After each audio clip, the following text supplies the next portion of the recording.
사색은 깊이 생각합니다. 생각함은 상상과 추론으로 지혜와 통찰에 이르는 길이다. 생각하지 않는 삶에는 미래가 깃들어 있지 않다. 인간과 동물을 가로지르는 경계는 생각함이다. 인간은 생각을 하며 살고 동물은 자기 성찰 없이 오로지 본능의 지시대로 산다.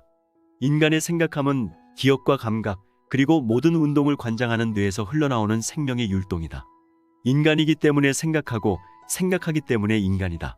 생각함이란 사람이 인간이라는 강력한 징표이다. 노노의 위정편에 이런 글귀가 적혀 있다. 배우기만 힘쓰고 사색하지 않는다면 도리를 파악할 수 없고 사색만 하고 배우지 않는다면 시야가 좁아져서 그 학문은 위태로워진다. 영국의 사상가이자 철학자인 존 로크도 사색의 중요성에 대해 이런 말을 한다. 독서는 다만 지식의 재료일 뿐 그 자신의 것을 만드는 것은 사색의 힘이다. 20세기 석학인 영국의 사상가 버트런드 러셀도 사색의 힘에 대해 이렇게 평가한다. 인간은 사색함으로써만 신이 된다. 행동과 욕망에서는 환경의 노예가 될 뿐이다. 프랑스의 철학자인 베르그송도 한마디 한다. 사색하는 사람은 행동하고 행동하는 사람은 사색하지 않으면 안 된다. 독일의 의사이면서 신학자인 슈바이처 박사도 이렇게 말한다. 나무에는 해마다 같은 열매가 달리지만 실은 그것은 매번 새로운 열매다. 마찬가지로 사색에 있어서도 모든 항구적인 가치 있는 사상이 늘 새롭게 나타나지 않으면 안 된다. 이렇게 옛 현인들은 사색의 중요성을 일관성 있게 말하고 있는 것이다. 아무튼 모든 위대한 예술은 한결같이 깊이 생각함의 산물들이다. 레오나르도 다빈치의 그림들, 빈센트 반 고흐의 풍경화들, 예이츠의 위대한 시들, 베토벤의 교향곡들이 그렇다. 어디 그뿐인가?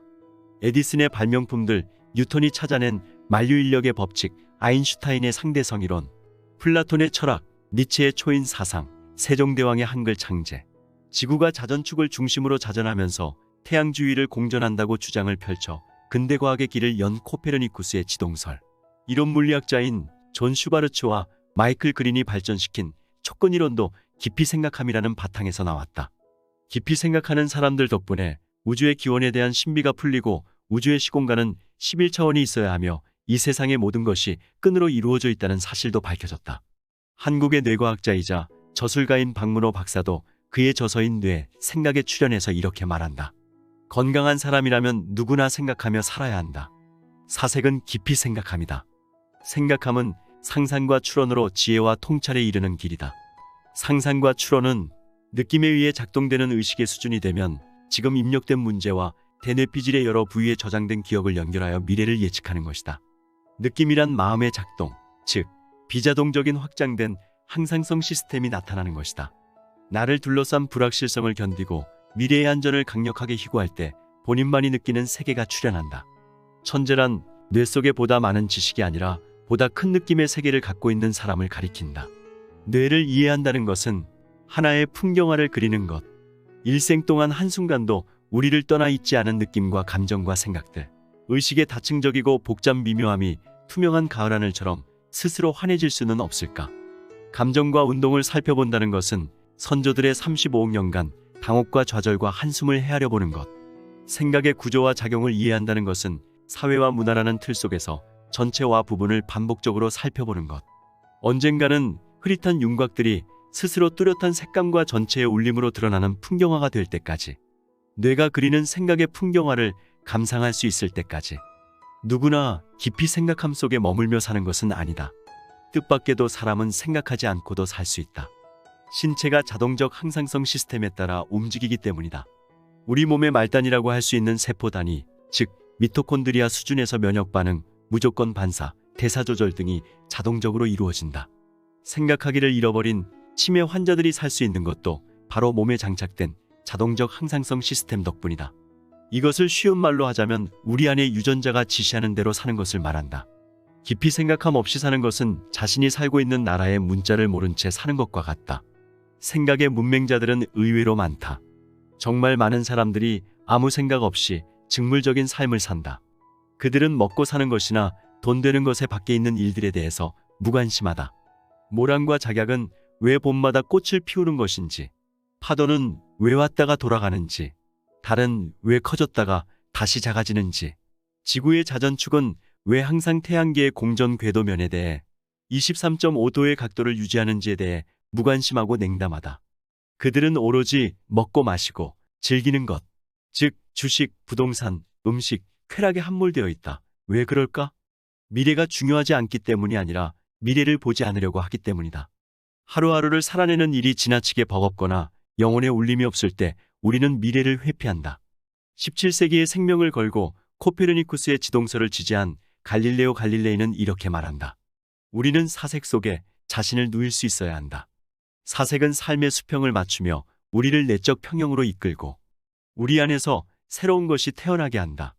마이클 슈나이더는 자연예술 과학의 수학적 원형이란 저서에서 이렇게 밝히고 있다. 철학은 이 웅장한 책, 즉 우주에 쓰여진다. 이 책은 우리 시야 앞에 항상 펼쳐진 채 있지만 그 언어를 이해하고 그 언어를 쓴 문자를 해석하는 법을 먼저 배우지 않으면 이해할 수 없다. 그것은 수학의 언어로 씌어져 있으며 그 문자는 삼각형, 원 및 그 밖의 기하학적인 도형이다. 이것들이 없다면 인간의 힘으로는 단 한 단어도 이해할 수 없으며 우리는 캄캄한 미로 속에서 방황할 것이다. 아무튼 철학은 깊이 생각함이 나은 학문이다. 우주는 활짝 펼쳐진 한 권의 책이고 철학자들은 그것을 읽는 사람들이다. 우리는 철학을 통해 더 높은 단계의 지식을 유추해서 알 수 있다. 예를 들자면 은하와 태풍과 앵무조개와 귓바퀴 등은 모두 황금 나선형 형태를 갖고 있다. 이것은 자연이 계시하는 에너지의 순수한 운동을 보여주는 상징 문자다. 앵무조개의 나선형은 우주는 나선형으로 움직이고 변하며 절대로 직선으로 움직이거나 변하지 않는다는 앵무조개가 보내는 신호이고 문자들이다. 녹색 식물의 잎들도 나선형으로 배열된다. 레오나르도 다빈치는 그렇게 해야 나뭇잎들이 서로 겹칠 확률이 적어지고 햇빛과 대기에 최대한으로 노출될 수 있는 방식이라는 걸 알아냈다. 나뭇잎은 항상 전체 표면 위에 이슬을 잘 받을 수 있도록 그 위쪽 면을 하늘로 향한다. 그리고 잎들은 다른 잎들을 되도록 가장 적게 가리는 방식으로 배열된다. 일찍이 깊이 생각한 사람들은 이들 나선형을 보고 우주가 내적인 조화와 우월성과 역동적인 균형의 토대를 이루고 있음을 느끼고 깨달았다. 철학뿐 아니라 예술도 이렇듯 사색에서 탄생한다. 사색이란 마음의식, 생각의 작동이다. 숲속은 사색하기에 좋은 장소이다. 사색의 기반은 고요함이기 때문이다. 마음이 들떠있거나 시끄러우면 깊이 생각할 수 없다. 조선이 낳은 최고의 지식인 다산 정약용을 보자. 그는 전남 강진에서 18년 동안이나 유배 생활을 했다. 유배 생활이 답답하고 괴롭기는 했겠지만 다른 한편으로 그 오랜 세월 동안 당쟁에 휘말리거나 불필요한 에너지를 소모하지 않고 고요함에 머물며 오롯하게 사색할 수 있는 생활의 조건 속에 있었다. 다산이 대지식인으로 우뚝 설 수 있었던 것은 역설적으로 그를 권력의 중심과 피말리는 당쟁에서 멀리 떨어뜨려 놓고 고즈넉함에 이르게 한 유배 생활 덕분이다. 그는 방대한 독서량과 고요한 내적 평형 속에서 사색하며 많은 느낌들을 향유했다. 그 결과 500여 권의 저술이라는 엄청난 지적 생산의 바탕이 되었던 것이다. 다산 정약용은 시끄러움과 번잡한 것을 생리적으로 싫어했으며 고요함과 단순함을 좇는 방식으로 살았다. 비자발적으로 선택한 낙오였지만 자연의 담담한 고립이었으며 고요한 유배였다. 그게 과거의 불행과 상처와 분노에 대처하는 그의 방식이었다. 적막한 방은 삶의 유배지였지만 창조의 산실이 되었던 것이다. 아무튼 비자발적인 고독의 형벌은 역설적으로 그의 삶을 고요한 내적 평형으로 이끌었고 영묘한 축복이 되어 돌아왔다. 이 모든 것은 사색의 힘에서 비롯되었다고 생각한다. 깊이 생각함은 무한의 눈으로 유한한 삶을 바라보는 축복이다. 우리를 둘러싼 불확실성을 견디고 미래의 안전을 강력하게 희구할 때 강력한 느낌의 세계가 출현한다. 천재란 뇌 속에 보다 많은 지식이 아니라 보다 큰 느낌의 세계를 갖고 있는 사람을 가리킨다. 깊이 생각함 없이 사는 생각의 문맹자들은 의외로 많다.